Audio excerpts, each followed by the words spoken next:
이 이야기는 병원이나 제약회사에서 당신이 가장 먼저 듣게 될 이야기는 아닐 것입니다. 그들이 이 이야기를 나누지 않을 것이 분명합니다. 왜냐하면 그들은 수년간 평생 당뇨 환자인 당신이 매달 꾸준히 그들의 문을 열고 들어와 진료를 받고 약을 타가는 것을 통해 막대한 부를 쌓아왔기 때문입니다. 오늘 제가 여러분께 밝히려는 진실은 어쩌면 매우 위험하고 고독한 고백일 수 있습니다. 이는 제가 55년간 의사로서 쌓아온 모든 것을 걸어야만 하는 양심의 선언입니다. 제 동료 의사들은 저를 현실을 모르는 늙은 의사의 비현실적인 이상론이라며 일축할지도 모릅니다. 제약회사로부터는 불편하고 따가운 시선을 받게 될 것이라 예상합니다. 하지만 저는 더 이상 침묵할 수 없습니다. 저는 선량한 양심으로 수많은 환자들의 눈물을 더 이상 외면할 수 없기 때문입니다. 그들은 매일 밤잠 못 이루며 당뇨 합병증이라는 거대한 공포 속에서 고통받고 있습니다. 이것은 단순한 질병에 대한 이야기가 아닙니다. 여러분, 이것은 당신에게 남겨진 삶의 질, 바로 당신의 인생에 관한 문제입니다. 선생님, 늘 당뇨는 평생 관리해야 하는 병이라고들 하잖아요. 그냥 이렇게 약 먹고 살다 죽는 것이 제 운명인가 봅니다. 이 말은 제가 지난 55년간 진료실에서 가장 많이, 그리고 가장 가슴 아프게 들었던 말입니다. 하지만 여러분, 오늘 저는 이 모든 말을 완전히 뒤집으려 합니다. 당뇨는 평생 관리하는 병이 아닙니다. 사실 그것은 당신의 의지와 올바른 노력만 있다면 얼마든지, 그리고 반드시 졸업할 수 있는 병입니다. 제 진료실에서는 더 이상 놀라운 기적이 아닙니다. 10년 넘게 하루에도 몇 번씩 손가락을 찔러 혈당을 재고, 심지어 먹고 싶은 음식을 앞에 두고도 숟가락을 내려놓아야 했던 한 환자분이 불과 7개월 만에 모든 약을 끊고 정상 혈당으로 돌아가셨던 일이 말입니다. 당신의 나이가 70이 넘었든 80이 넘었든 그것은 중요하지 않습니다. 10년, 20년 넘게 지긋지긋한 당뇨를 알아오셨다 해도 결코 늦지 않았습니다. 오늘 제가 당뇨 졸업을 위한 그 구체적인 방법, 즉 그 길고 때로는 외로운 여정을 안내할 지도를 당신의 손에 쥐어드릴 것입니다. 안녕하세요. 저는 박진우입니다. 88세의 내분 비내과 의사입니다. 대한민국 당뇨 인구가 2200만 명을 넘어 5명 중 2명이 당뇨이거나 당뇨 전 단계인 지금의 이 안타까운 시대에 저는 환자들이 당뇨에서 졸업할 수 있도록 돕는 것을 제 인생의 마지막 소명으로 삼고 있습니다. 저는 오늘 제 오랜 인생의 모든 경험을 담아 절박한 메시지를 전하기 위해 이 자리에 섰습니다. 당신 역시 반드시 당뇨를 졸업해야만 합니다. 통계에 따르면 한국 성인들이 느끼는 질병 부담, 즉 삶의 질을 가장 심각하게 떨어뜨리는 질병은 단연 당뇨병입니다.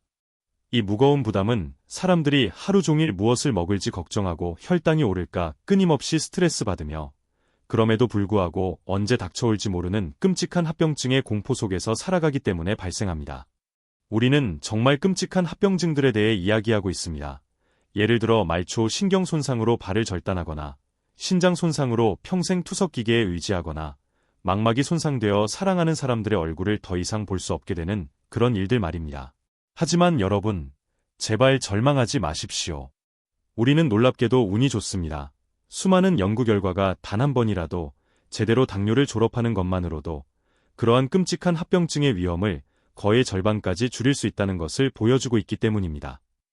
당신은 평생 당뇨를 안고 사는 것이 당연하고 그것이 당신의 운명이라고 받아들였을지 모르지만 그 무서운 합병증의 사슬을 끊어내기 위해서라도 우리는 반드시 적어도 단 한 번은 당뇨 졸업이라는 위대한 도전에 나서야만 합니다.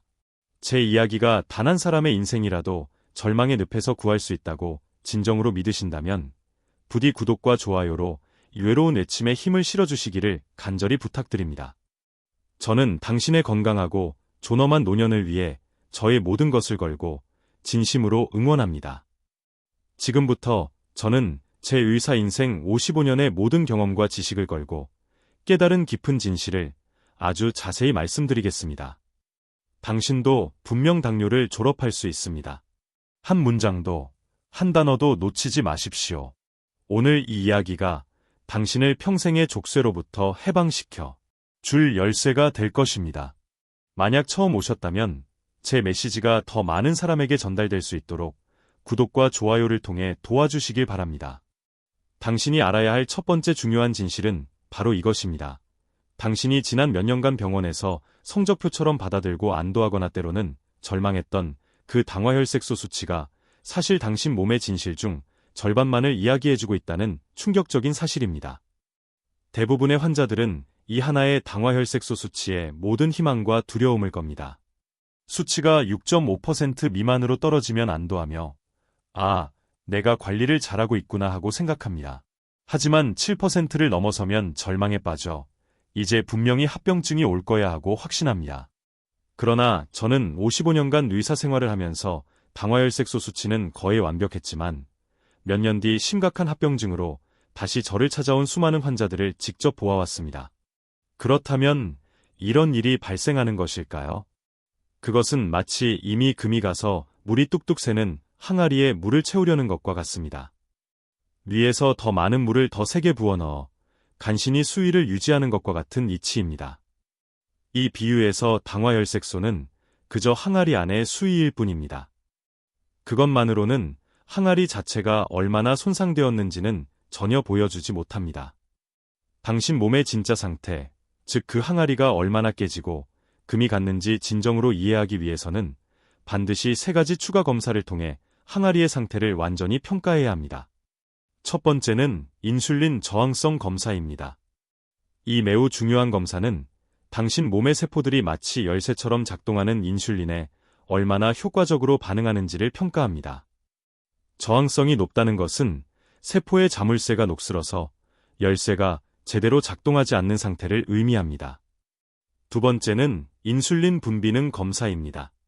이 검사는 당신의 췌장, 즉 인슐린이라는 중요한 열쇠를 생산하는 공장이 얼마나 건강한지 또는 얼마나 지쳐 있는지를 직접적으로 들여다보게 해줍니다. 세 번째는 모세혈관 상태 검사로 이는 잠재적인 합병증을 조기에 예측하기 위해 고안된 것입니다. 이 검사는 당신의 온몸 구석구석 퍼져 있는 가늘고 섬세한 혈관들이 이미 막히거나 터지고 있지는 않은지 확인합니다. 얼마 전 한 대기업의 부장인 40대 중반의 남성 환자분이 저를 찾아오셨습니다. 그는 끊임없이 극심한 스트레스에 시달렸고 잦은 회식과 불규칙한 식사에도 불구하고 꾸준히 당뇨약을 복용하며 당화혈색소 수치를 6.3%로 매우 잘 유지하고 있었습니다. 그는 스스로를 모범적인 환자, 즉 자신의 상태를 부지런히 관리하는 사람이라고 진정으로 여겼습니다. 저는 그에게 이 3가지 추가 검사를 제안했습니다.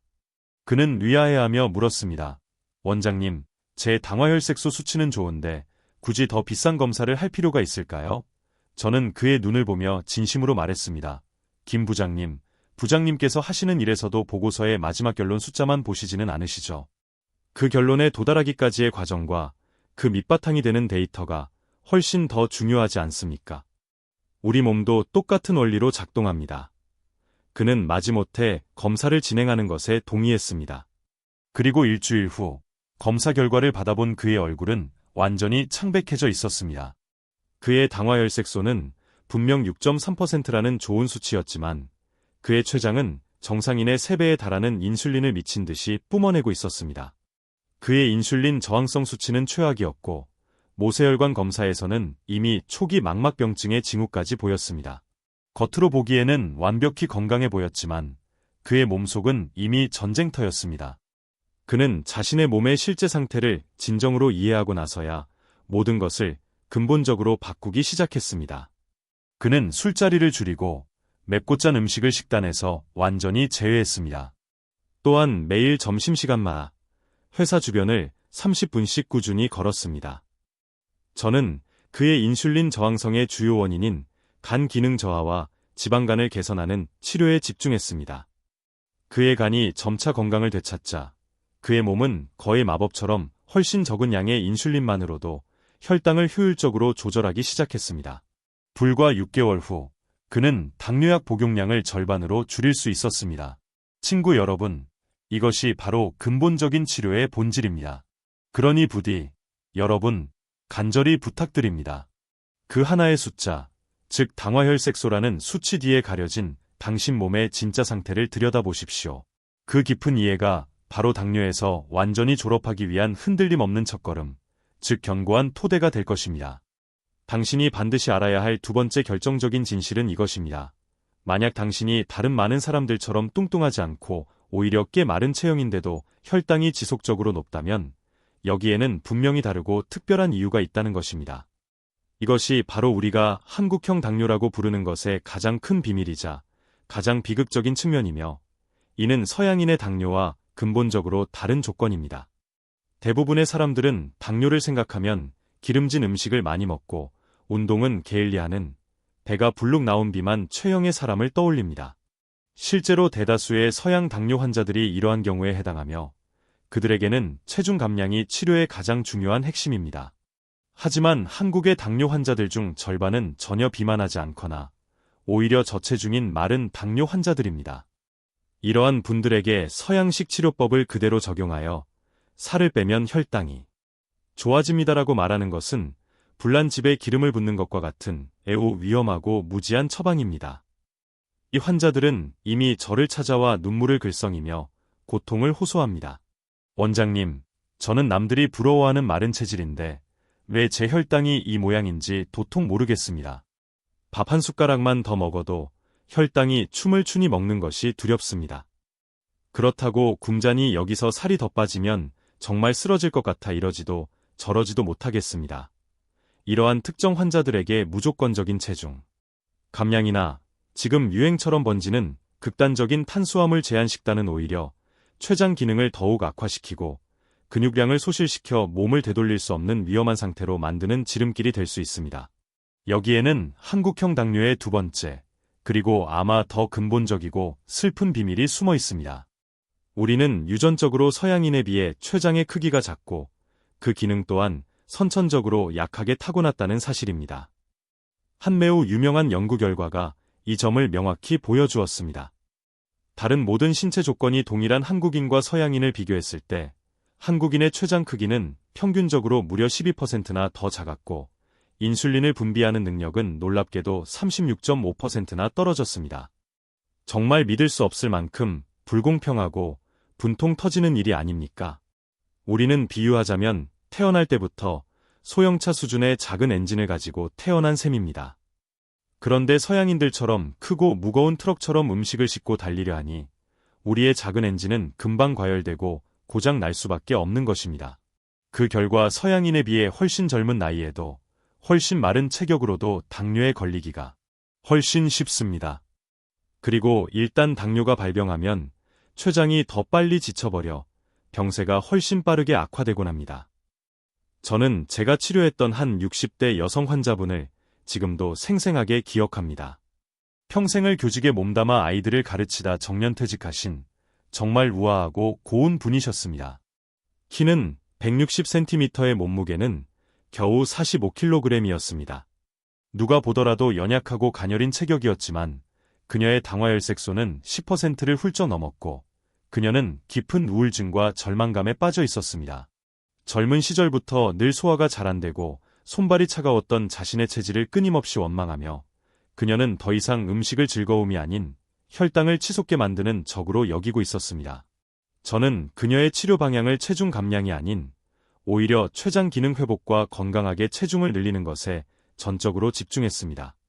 약해진 췌장의 기능을 되살리고 기력을 보충하는 한약재를 처방하는 동시에 양질의 단백질과 건강한 지방을 충분히 섭취하여 근육량을 늘리도록 지도했습니다.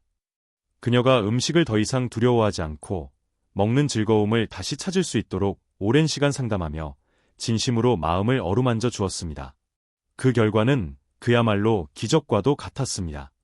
그녀는 석 달 만에 오히려 체중이 5kg 늘어보기 좋게 살이 올랐고 혈당은 거짓말처럼 안정되어 완전히 정상으로 돌아왔습니다.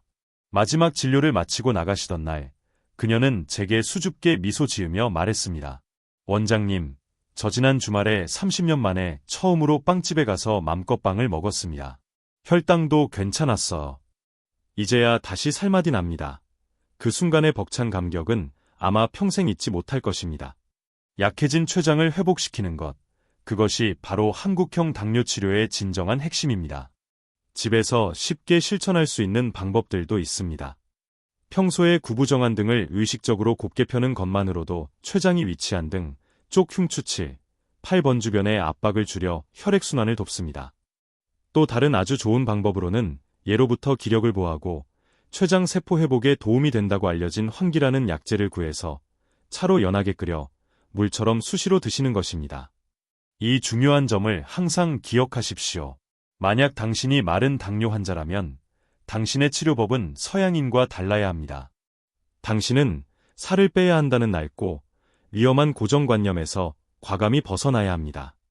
대신 당신의 작고 약한 췌장을 어떻게 보듬고 회복시킬 것인가에 전적으로 집중해야 합니다. 당신의 몸이 어떤 종류이고 어떤 체질인지 정확하게 아는 것, 그것이 바로 당뇨 졸업으로 가는 두 번째 황금 열쇠입니다. 세 번째 깊은 진실은 바로 이것입니다. 지긋지긋한 당뇨약을 끊고 당신 몸의 주도권을 진정으로 되찾는 가장 확실한 방법이 이미 당신의 매일매일의 삶 속에 숨어 있다는 것입니다. 이 길은 세 가지 주요 원칙을 충실히 지키는 것과 제가 궁극의 식사법이라고 부르는 것을 꾸준히 실천하는 것으로 이루어집니다. 이 두 가지 핵심 요소를 당신이 진정으로 이해하고 꾸준히 실행한다면 저는 약속합니다. 당신의 몸은 약의 도움 없이도 스스로 혈당을 조절하는 놀라운 내재된 능력을 발휘하기 시작할 것입니다. 이것이 제가 55년간의 임상 경험을 통해 정수처럼 뽑아낸 세 가지 주요 원칙이며 당뇨 졸업을 위해 당신이 반드시 집에서 부지런히 실천해야 할 내용들입니다. 첫째, 저녁 식사를 마친 후 잠자리에 들기 전까지 최소 4시간 동안은 맑은 물 외에는 아무것도 입에 대지 않는 것입니다. 과일 한 조각도, 우유 한 잔도, 심지어 작은 견과류 한 줌도 허용되지 않습니다. 이 저녁 공복 시간은 하루 종일 지칠 대로 지친 당신의 췌장이 비로소 편안하게 휴식을 취하고 재충전할 수 있는 유일한 시간입니다. 둘째, 당신이 진정으로 즐겁게 할 수 있는 어떤 운동이든 찾아 꾸준히 하십시오. 특히 우리 몸 근육의 약 70%가 모여있는 하체, 근육을 키우는 운동에 집중하는 것이 중요합니다. 근육은 혈당을 저장하는 거대한 창고와 같습니다. 운동을 통해 이 창고의 크기를 늘려놓으면 식사 후 혈액 속에 넘쳐나는 포도당을 안전하게 저장하여 혈당이 급격하게 오르는 것을 효과적으로 막아줍니다. 셋째, 매일 밤 최소 7시간 이상 깊고 질 좋은 수면을 취하도록 하십시오. 가능한 한 매일 같은 시간에 잠자리에 드는 것이 좋습니다. 잠이 부족하면 우리 몸은 스트레스 호르몬인 코르티솔을 다량으로 분비합니다.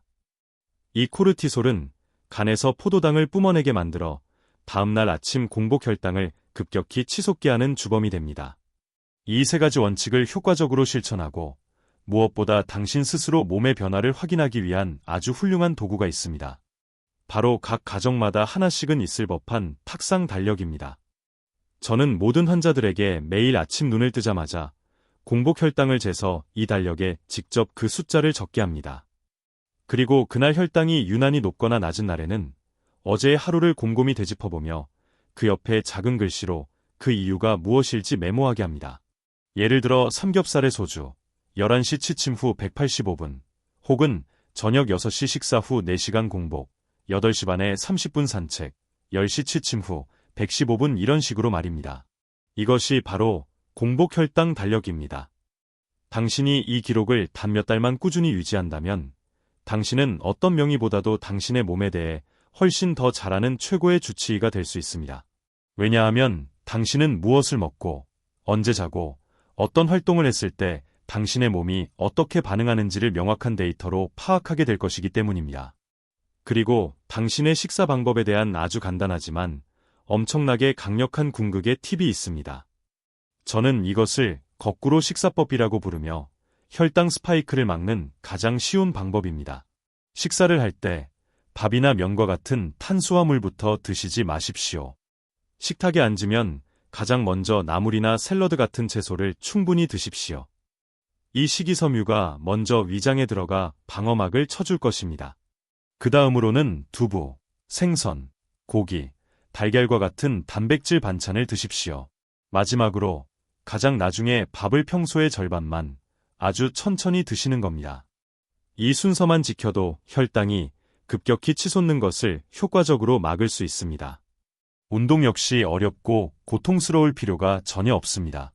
예를 들어 무릎이 좋지 않으시다면 벽에 등을 편안하게 기댄 채 의자에 앉는 것처럼 내려갔다 올라오는 벽 스쿼트나 실제 의자를 뒤에 놓고 앉았다 일어나는 동작을 반복하는 의자 스쿼트로 하체 근육을 안전하고 매우 효과적으로 키울 수 있습니다. 여기서 가장 중요한 점은 바로 이것입니다. 당뇨에 좋다는 특별한 음식을 챙겨 먹는 것보다 당신의 몸에 나쁜 음식, 즉 설탕, 밀가루, 흰쌀밥과 같은 정제 탄수화물과 온갖 첨가물이 들어간 가공식품을 먹지 않는 것이 혈당 관리의 1000배는 더 중요합니다. 솔직히라면 한 그릇이나 과자 한 봉지를 먹지 않는 것이 당뇨에 좋다는 비싼 영양제를 평생 동안 먹는 것보다 훨씬 더 큰 효과를 가져올 것입니다.